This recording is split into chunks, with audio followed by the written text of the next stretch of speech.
or lab technicians or others who would be dealing directly with patients would be clearly able and willing to get the vaccine. But this is sporadic. You don't know where the next Ebola outbreak is going to occur, so you're never quite sure whom to vaccinate until it actually happens. But given that there are so few doctors and so many cases, what do you do to keep your own staff safe? I mean, they're working under incredible stress, under very long, difficult conditions, and people make mistakes when they're on 18 hours a day, et cetera, and these mistakes could cost them their lives. We do several things. So the first thing is to train people before they go to an outbreak. And then once they're in the outbreak, we make sure that they really understand the infection control. And if at any point they feel unsafe, they can leave. But also when you go into the ward, we have a buddy system. So you will never go into the ward alone. You dress with someone to make sure that there's no skin, that nothing is exposed.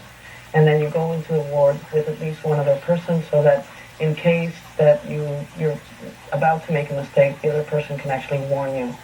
So we try to keep everyone within a very, very strict set of rules because there's no place for mistakes. All right, Estrella Lazary, Stephen Morse, thanks so much. Thank you. Thank you.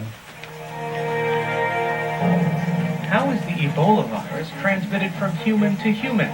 Learn the science behind the epidemic at newshour.pbs.org.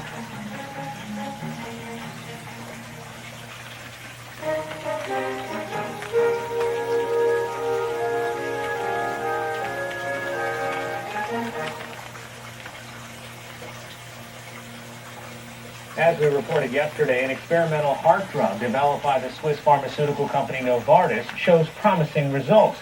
The new drug, currently referred to by its code name LCZ696, may change the course of treatment and prolong the lives of patients suffering from heart failure. The results of the study on the new drug are being presented this weekend in Spain at an international cardiology conference and were also published yesterday by the New England Journal of Medicine. For some insight, we're joined by a Skype from Windham, New Hampshire by Clyde Yancey, who's a professor of medicine and chief of cardiology at Northwestern University. So, Professor